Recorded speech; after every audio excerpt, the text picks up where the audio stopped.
Democratizar ainda mais o acesso aos concursos e oferecer preparação de excelência é a missão do curso sobre direito. O meu nome é William Ackerman, eu sou defensor público do Estado do Rio de Janeiro desde 2012, assessor de ministro do Supremo Tribunal Federal desde 2018 e coordenador do curso sobre direito. Aqui no nosso canal, vocês terão acesso a aulas com os melhores professores do país e nas nossas turmas há ferramentas disruptivas para facilitar o seu caminho até a aprovação. Então deixe seu like, se inscreva no canal e não deixe de conferir no nosso site as nossas turmas com matrículas abertas e preços promocionais. A gente vai falar agora a respeito do financiamento DIP ou simplesmente Deep Finance. Então esse é um ponto que me parece interessante trabalhar com vocês também, que é justamente a possibilidade do devedor em recuperação judicial ele obter um financiamento, um crédito, que para ele vai ser fundamental, seja para que ele possa cumprir o plano, seja para que ele possa se manter em atividade ou para preservar seus ativos. O problema é que o financiador ele corre um risco muito grande, já que ele está em recuperação judicial. Então, o financiador ele quer garantias, ele quer ter um privilégio. Então, como medida de incentivo ao financiamento de devedores que estão em recuperação judicial, a lei trouxe, então, uma mudança significativa em relação a esse financiamento DIP, ou Deep Finance, né? O financiamento do devedor que está em recuperação judicial.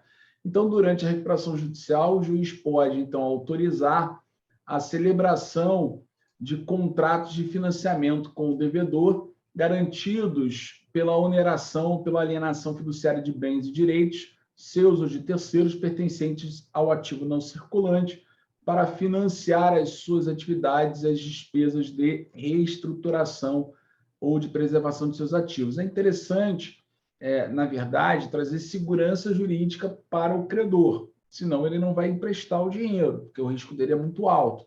Então, uma garantia que ele tem está no 69B. Se o juiz autorizou esse financiamento e se esse financiador está de boa-fé, entregou esses valores ao devedor em recuperação judicial, então o eventual recurso contra a decisão que autorizou o financiamento, porque o juiz vai autorizar. Pode ser que um credor qualquer ou o próprio Ministério Público recorra dessa decisão, né, que autorizou o financiamento DIP.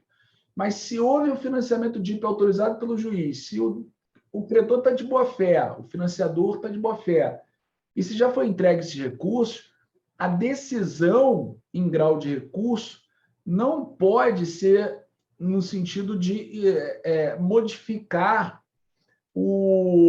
a natureza do crédito, que vai ser considerada extraconcursal, nos termos do artigo 84.1b, né? A vantagem, o privilégio que ele tem não vai ser, portanto, modificável. Não é possível o tribunal reformar essa parte.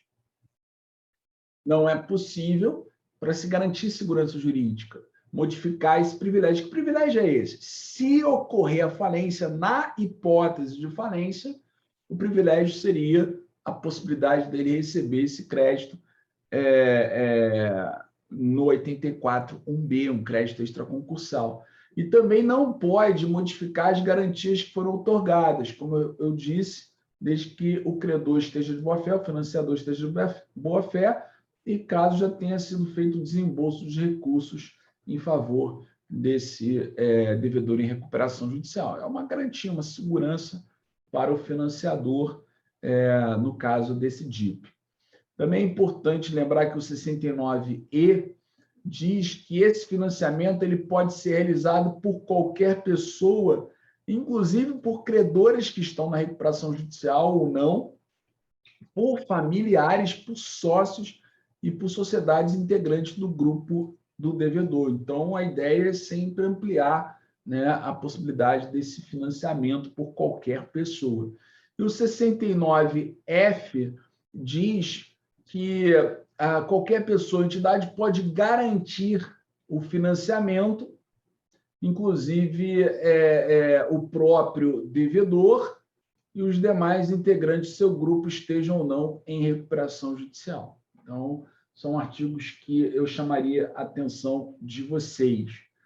Também, meus amigos, na consolidação processual, litisconsórcio ativo, hoje ele está regulamentado no 69G, a possibilidade de grupos de empresas se reunirem e pedirem uma recuperação judicial em conjunto, que é o chamado litisconsórcio ativo, simplesmente consolidação processual. Nós temos essa possibilidade no 69G. O parágrafo 1º diz que cada devedor terá que apresentar a documentação exigida no artigo 51, individualmente, tá? E vai ter que também cumprir aquele prazo do artigo 48, né? Exercício regular da atividade por mais de 2 anos. O 69H, ele também diz que, mesmo que haja um litisconsórcio ativo, apenas um administrador judicial será nomeado. O 69I, ele indica a razão da consolidação processual, por que pedir uma recuperação judicial em conjunto, seria, portanto, para permitir a coordenação de atos processuais, mas com a garantia de independência dos devedores em relação aos seus ativos e seus passivos. Quer dizer, se eu tenho 10 pessoas jurídicas pedindo recuperação em conjunto, a gente deve estar ciente de que elas continuarão com a sua autonomia patrimonial, embora elas participem de um mesmo processo. Tanto é verdade que o 69 e parágrafo 1º diz que os devedores vão propor meios de recuperação judicial independentes e específicos para a composição de seus passivos. Então, nós vamos ter planos de recuperação específicos. Então, tem 10 pessoas jurídicas, sociedade 1, 2, 3, 4, até o 10. Vejam, cada uma delas vai apresentar o seu próprio plano de recuperação judicial para discutir com os seus próprios credores individualmente, embora estejam no mesmo processo. Tanto também é verdade que o 69.1, parágrafo 2º, diz que os credores vão deliberar em assembleias gerais de credores independentes. Agora, existe, além da consolidação processual, a consolidação substancial. Aqui, meus amigos, nós temos uma verdadeira flexibilização da autonomia da sociedade, né? Então, quando a gente fala em consolidação substancial, nós temos uma flexibilização, né? Então, os ativos e os passivos desses devedores serão tratados como se pertencessem a um único devedor. Nós vamos ter apenas um meio de recuperação apresentado, um plano, né? Nós vamos ter apenas uma assembleia. Aí sim a gente vai flexibilizar a autonomia patrimonial. Então, cuidado aí, portanto, senhores, com a regra do 69J, né? Então, o juiz pode excepcionalmente, então, o juiz poderá excepcionalmente autorizar, independentemente da realização de Assembleia Geral, a consolidação substancial de ativos e passivos. Mas aí, nesse caso, meus amigos, isso só pode acontecer quando ficar constatada a interconexão e a confusão entre ativos ou passivos dos devedores.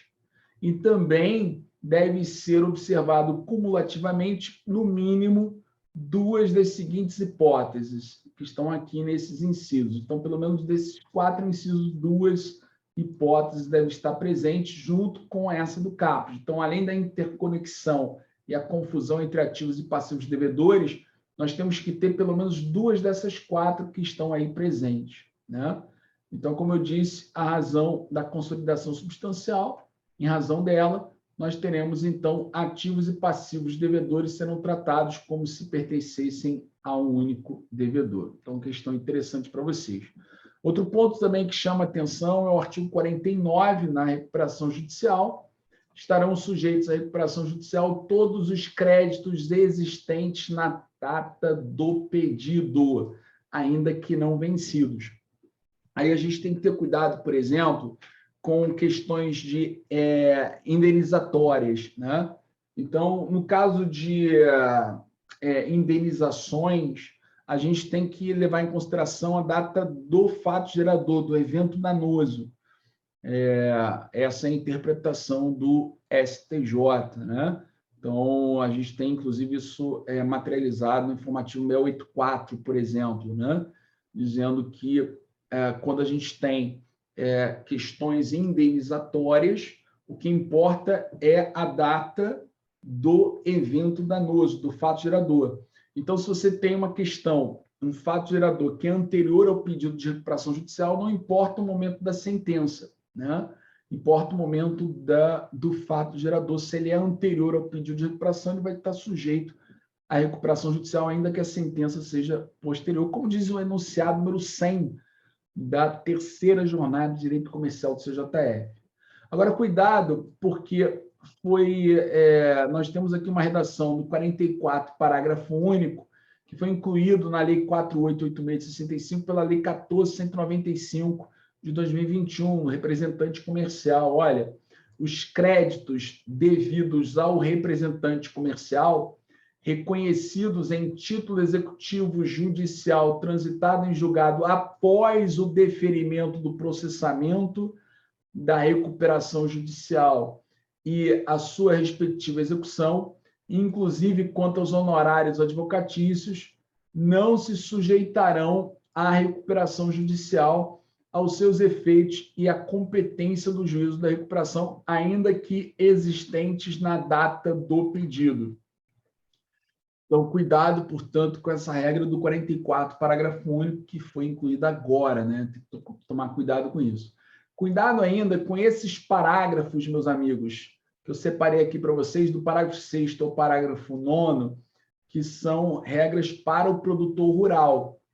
Então, quando tiver uma recuperação judicial do produtor rural, quais serão os créditos que estarão submetidos a essa recuperação? Então, estarão sujeitos a essa recuperação judicial os créditos que decorram exclusivamente da atividade rural e que estejam devidamente contabilizados, tá? E que se referem, portanto, a fatos anteriores ao pedido de recuperação judicial. O parágrafo 7º, a princípio, ele diz que não vai estar sujeito à recuperação judicial o crédito do financiamento rural, tá? Mas aí o parágrafo 8º abre uma exceção, quando nós tivermos um cenário em que esse financiamento rural não tenha sido objeto de renegociação entre o devedor e a instituição financeira antes do pedido de recuperação judicial. E o 49, parágrafo 4º, não se enquadrará nos créditos referidos no caput desse artigo, não está sujeito à recuperação judicial, aquele crédito relativo à dívida constituída nos 3 últimos anos anteriores ao pedido de recuperação judicial, que tenha sido contraída com a finalidade de aquisição de propriedades rurais, bem como suas garantias. Então, são normas específicas e recentes, né, que foram incluídas pela Lei 14.112 de 2020, que vocês devem ter atenção. O 49, parágrafo 3º, ele trata de vários credores que estão afastados da recuperação judicial, credor de alienação fiduciária, credor de arrendamento mercantil, credor de compra e venda com reserva de domínio, todos eles não têm seus créditos sujeitos à recuperação judicial. Então, o crédito não vai se submeter aos efeitos da recuperação judicial. Todavia, durante o prazo de suspensão do parágrafo 4º do artigo 6º, não vai ser permitida a venda ou a retirada do estabelecimento do devedor dos bens de capital que sejam essenciais à sua atividade. Então, só tem que ter esse cuidado, não se submete à recuperação, mas pode ser que aquele bem objeto da alienação fiduciária permaneça com o devedor, se for um bem de capital essencial, permanecerá durante o prazo do artigo 6º, parágrafo 4º. 49, parágrafo 4º, não se sujeita à recuperação judicial a importância que se refere ao inciso 2º do artigo 86 desta lei, ou seja, não se sujeita à hipótese em que nós temos um adiantamento de contrato de câmbio. O adiantamento de contrato de câmbio, essa quantia que foi antecipada, não se sujeita à recuperação judicial. Cuidado com isso. Bom, o prazo de suspensão das execuções está previsto na recuperação judicial no 6º, parágrafo 4º. Então, aquelas ações que ficam suspensas, elas ficam suspensas no prazo do 6º parágrafo 4º. Então, tem ações que são suspensas, tem outras que não são suspensas. Então, por exemplo, não vai ser suspenso um procedimento arbitral, 6º parágrafo 9º. Mas, por exemplo, nós temos cenários em que as execuções serão suspensas. A regra geral é a suspensão. Só que no caso do 6º parágrafo 4º, nós temos uma suspensão, meus amigos, que vai ser de, no máximo, 180 dias, contados do deferimento do processamento da recuperação judicial, que vai ser prorrogável por igual período, uma única vez, em caráter excepcional. Então, hoje temos a possibilidade da prorrogação por uma única vez e por igual período, desde que o devedor não haja concorrido com a superação do lapso temporal. A gente tem que lembrar também, meus amigos, que a lei criou a possibilidade de um plano alternativo pelos credores. A princípio, quem apresenta o plano é o devedor, ele apresenta esse plano de recuperação judicial no prazo de 60 dias, conforme o artigo 53, contados do deferimento do processamento da recuperação judicial. Então, esse prazo de apresentação do plano do artigo 53, de 60 dias, esse prazo do 6º parágrafo 4º, de 180 dias, são prazos contados em dias corridos, não há dúvida nesse sentido. Então, o plano, a princípio, é apresentado pelo devedor, mas pode ser que o plano do devedor seja rejeitado. Aí, então, o administrador judicial ele vai submeter no mesmo ato à votação da Assembleia Geral de Credores a concessão do prazo de 30 dias para que seja apresentado um plano de recuperação judicial pelos credores. Então, o plano alternativo foi criado pelos credores, esses planos podem ser apresentados nessas condições. Bom, a aprovação de uma matéria na Assembleia Geral de Credores, seja na falência ou recuperação judicial, tem que seguir a regra do 42. A regra é que vai ser considerada aprovada a proposta que obtiver votos favoráveis de credores que representem mais da metade do valor total dos créditos presentes na Assembleia Geral, exceto na aprovação do plano de recuperação judicial, porque tem uma forma específica lá no 45, parágrafo 1º, 45, parágrafo 2º, e temos também a composição do comitê de credores como exceção e a forma alternativa de realização do ativo, nos termos do artigo 145. O 45A diz que as deliberações da Assembleia Geral de Credores poderão ser substituídas pela comprovação da adesão dos credores que representem mais da metade do valor dos créditos sujeitos à recuperação judicial. Aí tem as exceções também, mas o fato é que vocês têm que lembrar que hoje o termo de adesão ele pode substituir a necessidade da Assembleia Geral. Tá? Essa Assembleia, inclusive, que pode ser virtual, tá? Com voto eletrônico. Bom, contra a sentença que concede a recuperação judicial, cabe agravo de instrumento, tá?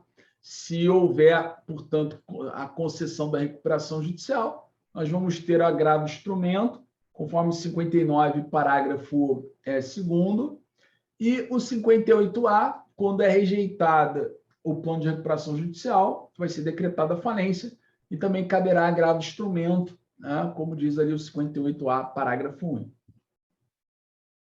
61, meus amigos, a gente tem que tomar cuidado, né, com essa regra do artigo 61, porque lá no artigo 61, meus amigos, nós temos que lembrar que existe um período de supervisão judicial.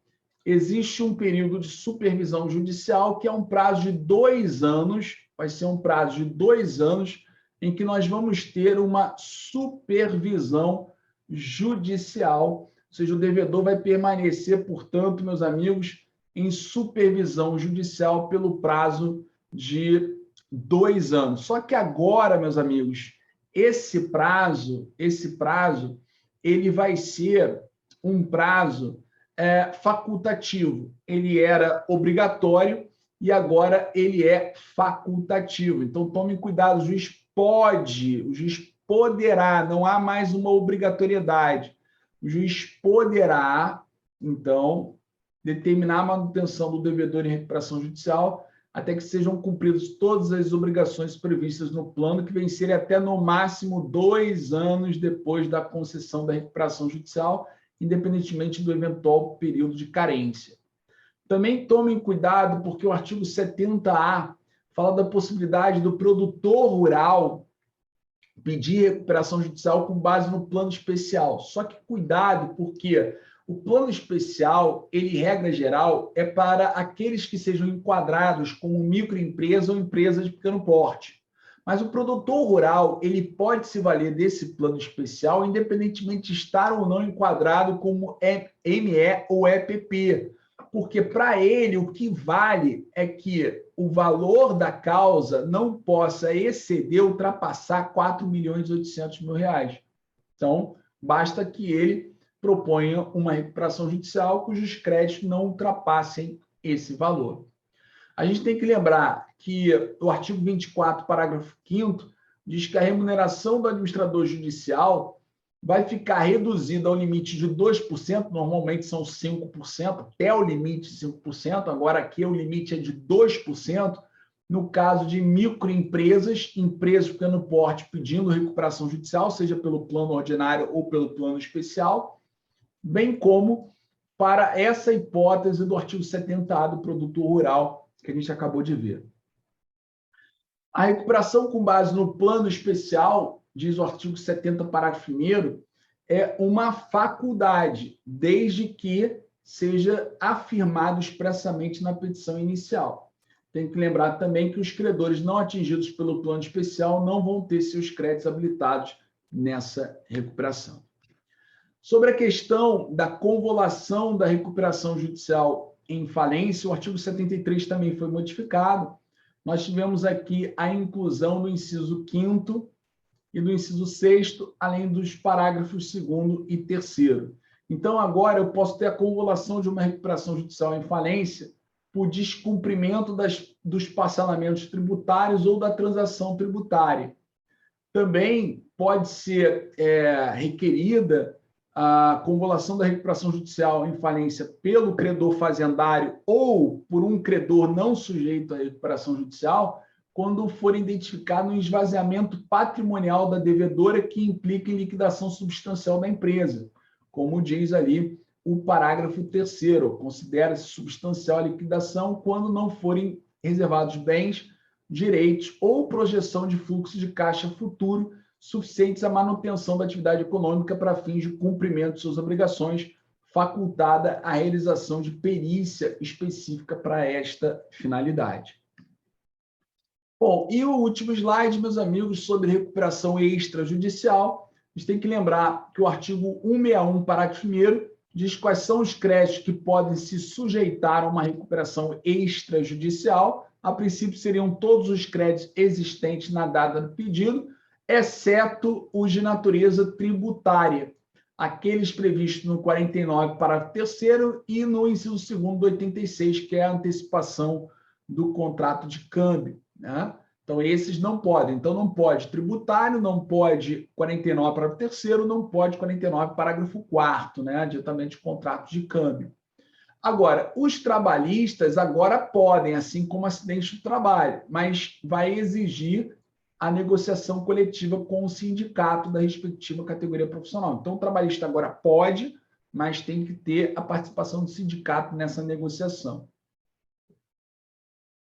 O 163 também foi modificado. Para você ingressar em juízo para pedir a homologação de um plano de recuperação extrajudicial, você tem que provar que você atingiu um quórum. Que quórum é esse? Então, diz que essa recuperação pode ser pedida, recuperação extrajudicial, você pode ter a homologação do plano em juízo, desde que você demonstre que os credores assinaram esse plano e que eles representam mais da metade dos créditos abrangidos por esse plano. Então, você precisa ter mais da metade.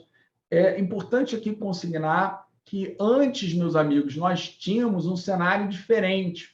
Um cenário, meus amigos, que falava em mais de 3/5, e agora a gente reduziu para mais da metade. Não só isso, O 163, parágrafo 7º, autoriza a realização do pedido quando você tem já pelo menos 1/3 de adesão desses créditos. Se você já tem 1/3 de adesão, você pode fazer o pedido assumindo o compromisso de que no prazo improrrogável de 90 dias, a contar do pedido, você vai atingir aquele quórum de mais da metade. Então, você pode pedir quando você tiver pelo menos 1/3, né? Mas assumindo no prazo improrrogável de 90 dias, contados da data do pedido, o quórum. Que quórum é esse? Previsto ali no artigo 163, ó, mais da metade dos créditos abrangidos. Então, você vai, portanto, meus amigos, atingir este quórum. Ok? Então, vocês vão atingir esse quórum, você já pode fazer o pedido. Ah, professor, e tem 90 dias para conseguir convencer mais credores a aderirem. E se ele não conseguir? Se ele não conseguir, ele pode pedir a conversão do pedido de recuperação extrajudicial em judicial. E o 163, parágrafo 8º, diz que aplica-se a recuperação extrajudicial desde o respectivo pedido a suspensão de que trata o artigo 6º desta lei, exclusivamente em relação à espécie de crédito por ele abrangidos. Então, também tem a suspensão das execuções em relação apenas aos créditos que estão abrangidos nesse plano. Lembrando que na recuperação extrajudicial, tem que recordar que toda a discussão do plano é feita fora do processo. Depois é que você vai a juízo pedir a homologação. E aí, quando você distribui esse pedido, vai suspender as execuções em face daqueles credores que aderiram ao seu plano. Então, com isso, meus amigos, encerramos aqui, então, as nossas dicas nessa reta final. É claro que é sempre tudo muito objetivo, muito corrido, né? Mas eu acho que esses pontos são absolutamente importantes, né? Então, aqui na nossa aula, no curso sobre direito, eu destacaria esses pontos para que vocês tivessem mais atenção. Perceberam? Eu acredito que sim. Vocês estão super atualizados, inclusive com a lei complementar 182 de 2021, vocês estão atualizados pela lei 14.112 de 2020, estão atualizados pelas recentes leis que foram aprovadas do Clube Empresa, no Clube Futebol, Sociedade Anônima de Futebol, que é a 14.193, e também pela 14.195.